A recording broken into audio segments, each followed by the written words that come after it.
Alright, now I've got Steve here, and he has 4 wedges. What lofts have you got, Steve? I've got my 60 degree, my 56, my 52 and my pitching wedge. And what loft's your pitching wedge?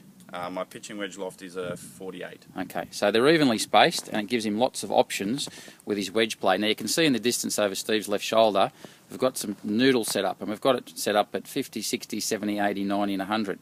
Now I'd like you to come down and challenge yourself and see if you can be as good as Steve at this. So Steve's going to select one of his wedges and then play 10 balls and see how good he is at keeping those 10 balls in that corridor. Now the challenge is that if you all improve your wedge play, the first thing you need to do is make sure you've got the right wedges, so come and see us about that and we'll make sure that you do. Anything that needs to be bent we can adjust on the loft and line machine.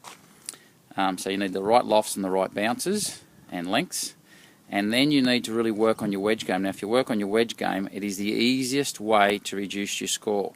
There's no strength advantage, it's just something that you really need to practice, and it's probably the most neglected part of the game.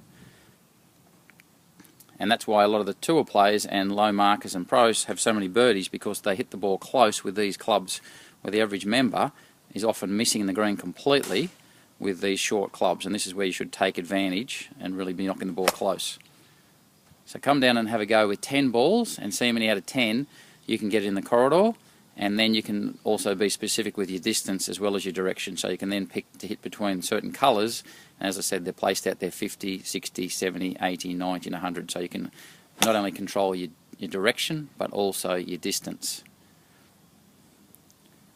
Okay, so Steve's played 3 shots, all in the corridor.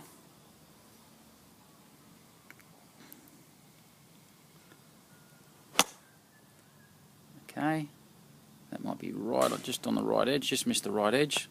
Still going to be on the putting surface. But we'll put Steve's results on the newsletter, and then the challenge is to come down and see if you can compete with him. That's right down the middle, that's in the hole, very short birdie putt, and see if you can improve your wedge game and then make a few more pars and birdies out in the course like Steve does.